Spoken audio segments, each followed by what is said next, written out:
What's up, guys? Welcome back to Kicking Ass with Tanner Stone with Xander Plotkin and Jake Kateri. Hey. Doing well. Yeah. Can't complain. So today we're going to focus on the topic of why do the right thing when the wrong thing pays so well. And I just feel like that's such an interesting topic. My dad told me about it. What was your experience yesterday that you thought of this topic? Well, yesterday, mommy and I, Tanner's mommy, mommy and I went to a young presidents organization event at the Breakers, and the speaker was Jordan Belfort, the Wolf of Wall Street.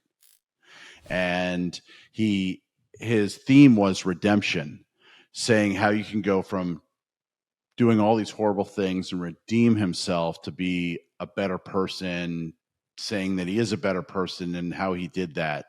And the story was no matter how much you fall down, you can get up and you can start over again. And he's always trying to improve himself and whatever. And I actually asked him the question. And after he had this great speech and he was all so pumped up, he's like, all right, like he's all pumped about how great his life is now. And he's making all this money and people are paying him to come and speak. And I said to him, with all the wreckage that you left behind in your previous business, employees that can't get jobs now or can never get a job because of their reputation that was totally destroyed by what you did, all the people that lost their money with you, companies that went out of business because of you, how do you work that out? How do you make that right? How do you make right on that? And he got pissed. He's like, there was no wreckage. There was no wreckage. And he was all pissed off. And so I definitely struck a chord. So I personally think he's full of shit. I think he's still a scumbag. He might not be breaking the law right now, but I think for the right number, he could be a scumbag again and do the same shit. Xander, with this question, what keeps you from going off the line? What keeps you from following the rules? I think just the way I was raised, my parents had a big influence on me, especially integrity, the word integrity, like doing the right thing when no one's watching. But at the end of the day, I think the truth always comes out. And when you're up to no good, you're going to get caught one way or another. So you're afraid of getting caught? I wouldn't say I'm afraid of it. I just think that you're going to get caught. It's an outcome that's inevitable. So what's the point of taking shortcuts? So is that a fear? Is that a fear thing? Like your parents put that fear in you if you break the rules, that's why you don't break them? I would say it was not a fear. It was more of like a way of life, like doing it the right way, putting the time in. Don't half-ass it. Like if you're gonna do something, do it the right way. When you take shortcuts and try to scam people or whatever it might be simple as building something. If you take shortcuts, it's gonna break. You know. What about you, Tanner? Why do you do the right thing? That's a good question. I do the right thing just because I want to. Like if I do the wrong thing, I do the wrong thing sometimes. Sometimes I cheat on tests to get the better grade, and I get a better grade. Not in your class, Mrs. White. Yeah, but I do the wrong thing, but the right thing happens. But in the long run, if I keep doing that, I won't understand what I'm doing. So I guess I do the right thing because everything pays out in the end. Wow. Well, I do the right thing. I believe I'm like sort of what's the word for it? I believe in sort of the universe. The more good stuff you put out there, the more good stuff you get back. And so I don't like to tempt the universe by doing bad shit. So I just like to do good things, do the right thing. I want my kids to be proud of me when I go out and I do something. I think if my kids found out that I did something wrong, I would be shame. I would have shame. I don't want your mom to think that I'm a douchebag. I mean, I really want to. I go out wanting to make you proud. That's what I think. Even as a dad, I want to make my kids proud. When you were our age, do you think the same, or just because you had people looking up to you now, that's how you think? Yeah, when I was a kid, I didn't do the wrong thing. I mean, I lied, definitely lied. Like I lied about stupid shit. Like my parents were like, where were you? Oh, I was over at Avi's house, and I was like in the forest trying to light the whole forest on fire, like doing something stupid. And I never got caught, but I carried it with me. It bothered me after that I was like lying. Maybe not honest. I've always had, you know what it is? I've always felt shame when I did something wrong. So that I think is a good indicator that I knew that what I was doing was wrong. I think it was just the start of it. At least if you can't feel that you're doing something wrong, how can you even make it right? It's true. What's the biggest thing to both of you? Xander, you go first. Like one thing somebody does that you're like, like I don't even know how I could forgive them. Like it could be lying, it could be cheating. Like what is it? I would say you have to forgive. I feel like life's too short to kind of hold grudges, but at the same time, when you mess with the wrong bull, when you mess with the bull, you get the horns. So it's how she goes. Like, how did that happen? Like, whoever messed with the bull get the horns. There's a lot of times this has happened in my life, but Did you ever get the horns? I've gotten the horns a couple times. Tell us a story. That's for another podcast, maybe. Tanner, what about you? Have you messed with the bull? I don't know if I messed with the bull, but the one thing that if somebody did to me, I learned it from you. Like you get so mad at lying. Like I could break something that's really expensive. I could do the smallest little thing, but the one thing that really bothers you that I love is lying. And once I stop lying to you, everything just it's easier. And I go by that same rule. If people lie to me, I'll hold a grudge for a while. And I know it's not healthy, but it's just hard not to. I also feel like you guys are close enough to where, and like you have a relationship where if you tell your dad something, good or bad, and you're honest about it, it's better than keeping it from him. So I don't really have that. I didn't really have that with my parents. Like, for example, not really into drugs or anything like that. I never have been. But if I were to like tell my parents I was smoking weed, like I'd be in military school at the house. So it's just like you have to pick and choose. So I guess it just depends on the situation when it comes to like stuff like that with like parents. So your parents, knowing that if you got caught doing one of these things that you're not allowed to do, did that keep you straight? Like, okay, I don't want to. Absolutely, yeah. It was my parents' biggest rule: no drugs, no tattoos. So why would I break it? I mean, I'm living with them, and they're paying for my education and my like where I live. So I'm not gonna disobey their biggest two things. As a parent, when you're a parent, Xander, or if you ever want to have kids, are you going to be that parent that if your kid lies to you, it's going to be a big deal? But if he doesn't lie to you, he tells you something and it's like a big deal. Like you just said, if he told you that he smoked weed, you would send him right to military school. See, I wouldn't do that, but I would want my kid to know like my boundary. Like this might be a little bit. People might disagree with that, but I'm not a big fan of like being friends with your parents. Like I think that like if I have a kid, like that's my kid. I'm your parent. I'm not your friend. Like you could maybe talk to me and like as a friend way, but I'm not looking to do drugs with you when we're older. Like I'm not like whatever. Like you know what I'm saying? It's just like you're my kid. And I want you to treat me like I'm your parent. So whatever that those boundaries I set, that's what I would expect. I wouldn't expect them to tell me about them doing stuff like that. I'm sure they're going to experiment, but I'd like to keep that. Like I wouldn't want to know. Yeah. What do you think about that, Dad? Well, fear is it's like, do you want to be loved or feared? I think fear is an immediate deterrent from doing the wrong thing. Fear of losing something, getting in trouble, whatever the consequences. The consequences change behaviors, but also reinforcement changes behaviors as well. So that's where the love comes in. I feel like I think that you don't want to let me down. So, and is that a fear? Is it because you love me and you know that you don't want to break the trust? I don't know what it is, but yeah, I've always I played the friend role way too much as a parent.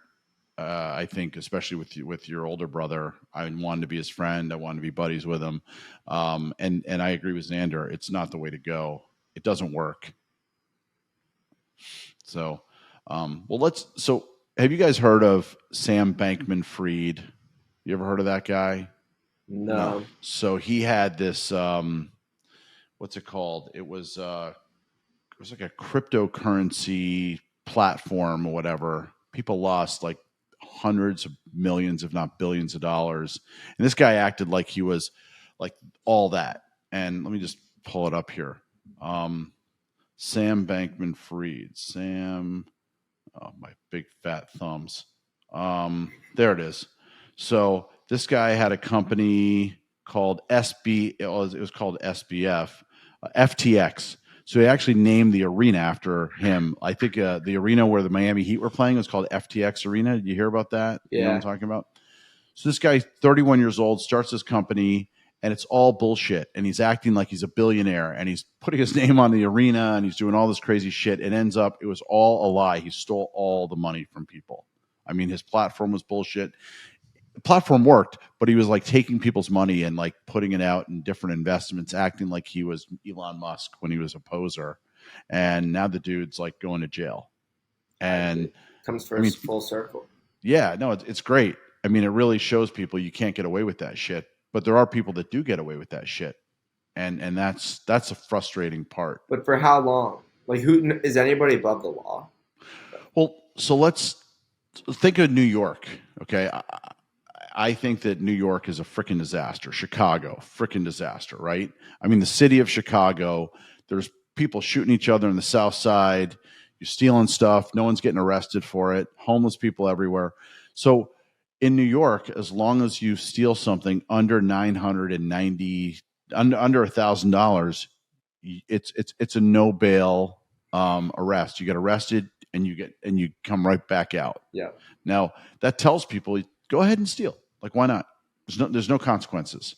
So I think once they do that and there's no consequences, why wouldn't people just go and run rampant? Like, might as well go. You could literally, I think you're legally allowed to assault someone. Not legally allowed, but you can assault someone and it's a misdemeanor. It's a nothing. So you could punch me in the face. You don't go to jail. So what's the reasoning? Like, why is the laws that way? All this, like, what's the point? I don't understand why. Well, it's a deeper dive. I mean, I think that the politicians want to get elected, and criminals, they vote, and they want to seem like they're. I'll take the good in them. They want to seem like they're caring, and they don't want to see a bunch of people put in jail. And majority of people in jail are minorities, and because of that, it's a pro-minority movement. So that's the positive side of it. But the negative side is, if I don't get any trouble stealing, raping someone, assaulting them, kidnapping, if all those things are on the table where I don't get in trouble, then why stop? And so bad people are doing bad things without any consequences. Yeah. When we went to Thailand, nobody was doing any bad stuff. And I think the reason for that was their religion. Like, the Buddha was always watching, right? And they'll cut your freaking hand off. You steal something there, and there's no, we'll fingerprint you. You get to see the judge. You get a sandwich in jail, and then you get out in the morning. There's none of that. Over there, they'll cut your hand off. They don't tolerate crime. They don't tolerate, drug dealing. They don't tolerate any of that stuff. You do something wrong, you're going to jail. So what do you think the best type of government to have is? Because dictatorship, they put so much fear in you, and you don't want to do anything wrong because you'll get killed, or I don't know, bad stuff will happen. Or you could have not as much fear, but people would not follow the rules, like democracy. I think democracy is pretty. I think it's the best, but at the same time, like, I think less government control, like kind of like conservative beliefs, I think are better for better for society. Well, we know that if you look at the crime rates in heavy duty liberal communities like San Francisco, Los Angeles, Chicago, New York, that the crime rates are through the roof. And what they've done to lower the crime rates is they've changed what a crime is. So in Florida, you assault someone, you punch them, you're going to jail. You steal something for $250, you committed a crime. In New York, that same act is not a crime. So the crime in New York went down. That's their plan, is just redefine what crime is, and then crime goes down. So, I think it's more common sense government. To me, it's not so much Democrat, Republican. It's not so much autocracy, dictatorship, democracy. Democracy is us voting in our ideas, and those ideas should be common sense. It doesn't work. I don't want to be laying in bed wondering whether this is going to be the night that my door gets kicked in and someone comes into my house, robs us, hurts us, and then doesn't go to jail. But with that being said, like to turn it back on Jordan Belfort, like is anybody above the law? People like I mean Trump, for example, has been indicted. Like are people really? Is there such thing as people being above the law? Well, I think there is. I mean, Trump is far from above the law. I mean, they dragged this 77-year-old guy into a jail and fingerprinted him and took his freaking mugshot in Georgia. Like they did not let him get away with it. They did that to him. And he has all these indictments and he's going to go to court and he's got to fight each one of them, one after one after one. If he doesn't win, he will go to jail. So you could see him in a jail cell. No, I'm saying that the system, he needs to fight each one of those, each one of those charges against him one by one and get them knocked down. Now, if he has great lawyers, so there's different ways to be above the laws. One is to be Hunter Biden, the son of the president. He's above the law. I mean, if I had a firearm and I had illegally had a firearm and broke the law, I would be going to jail. Not him. Doesn't go to jail. So he is above the law. He's above the law at the moment, but they always get you. The beauty of the system is eventually, Joe Biden's ass is going to be out of the White House, and Hunter Biden and Joe Biden will be in the same situation as Trump, where they're just coming after him, and now they're indicting him, and he's got a lawyer up, and all the stuff that Trump is going through. That's why, don't do unto others as you want done unto yourself. Don't attack people unless you're ready to be attacked. Don't punch someone unless you're ready to be punched. So, that's where all these three-letter agencies, FBI, CIA, ATF, all these different agencies, whatever the hell they are all coming after Trump and his family and attacking them. But all that shit's going to happen to Biden next. If Trump wins or any Republican wins, they're going to send all those people after the Bidens next. Yeah. And then, God help them. It's going to be bad for them. I don't think he's even going to understand at that point. So that's a reason why people don't break the law too, is because karma will come. I mean, not karma. It's not even like karma. It's like you've done it. It's not like spiritual. Like you've done it, and you do a bad thing, you get caught usually. Do you believe in karma? I'm not a big spiritual guy, to be honest with you. I'm not like, if I put good energy out in the world, good energy is going to come back to me. I just think that when you're nice to people, you do the right thing. It's the right thing for a reason. And good things are going to happen because you did the right thing, not because there's some spirit. But I don't know. Maybe I will get spiritual. Who knows? Do you believe in quantum physics? Yeah, I do. Well, then you believe in spirituality. Well, it's not. It's spirituality and energy is completely different things. Well, are they? Yeah.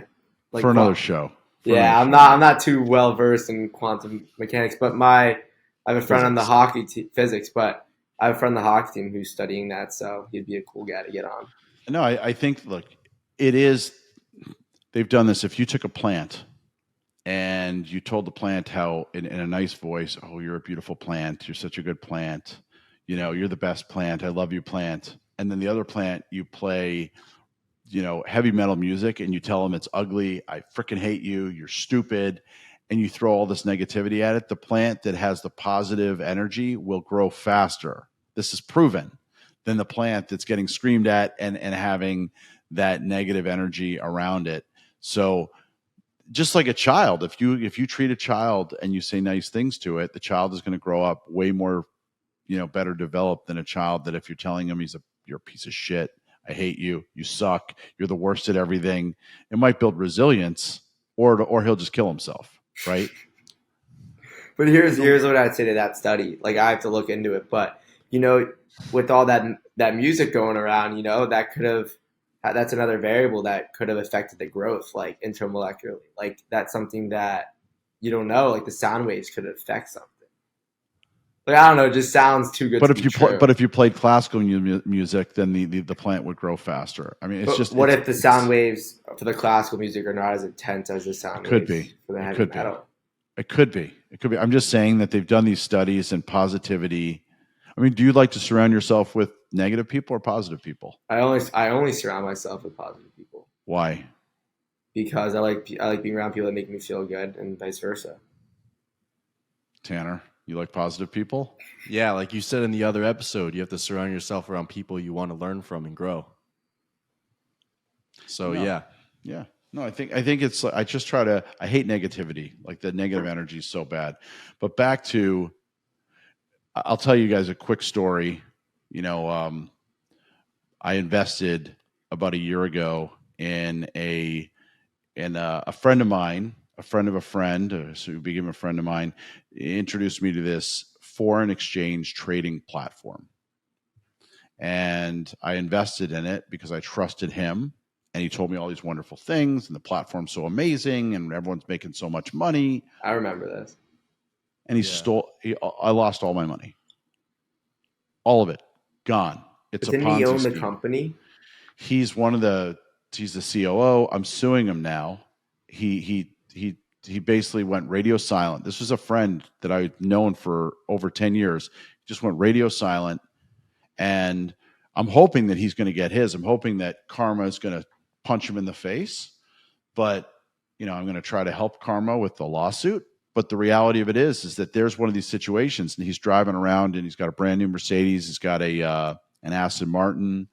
He's taking trips to Dubai, trips to Europe, and he's got an Audemars watch, and he's just living it up, and he's doing it with everyone else's money, and he's screwed all these people. Wow. Just I remember you telling me about it, and like my dad, I was trying to get my dad to listen to you, and he didn't because your dad's right.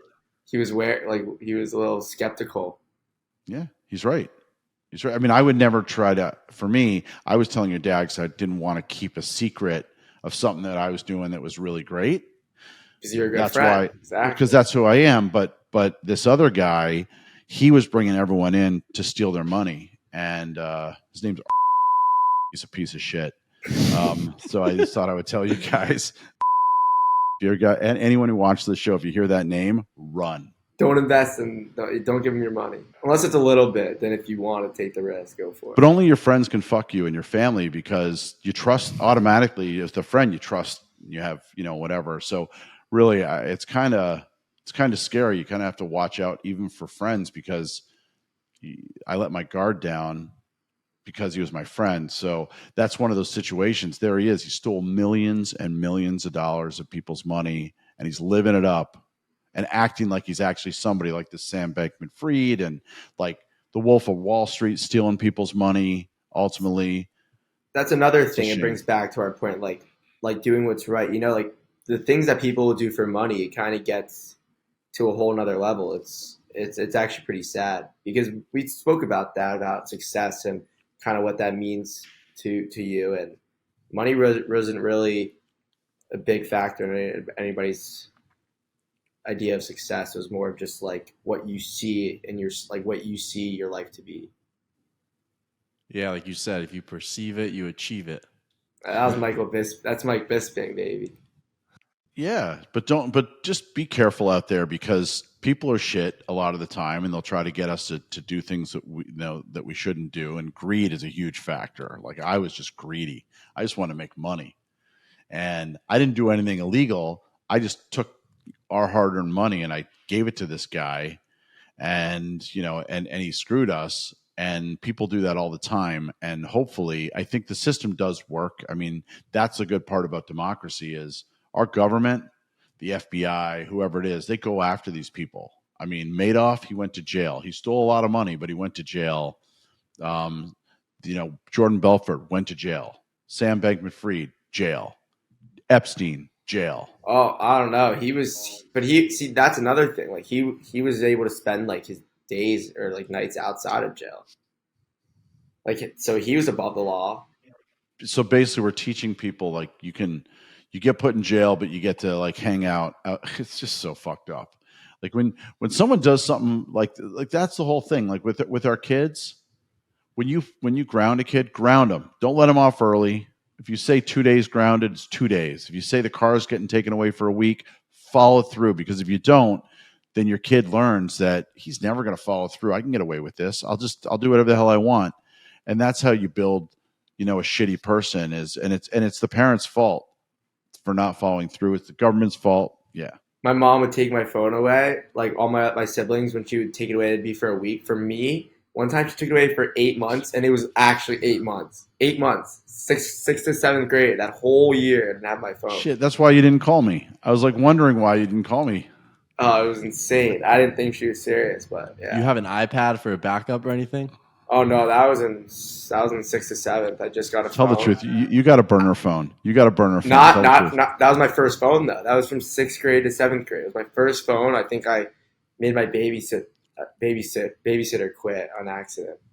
Not on accident, but I was not respectful. Not an accident. And my parents were away, and she just walked out of the house. And then when they came back, oh my god, it was like 11 o'clock. She just left. And then my grandparents had to come. My parents were like in Nashville or New York or something. We got to hear that story after the podcast. Oh, yeah, it was not All good. right. So we're going to end it right here. Thank you guys for coming on. Make sure you guys check out the social medias, Kicking Ass with Tanner Stone. I'll see you guys next week. See ya. See ya.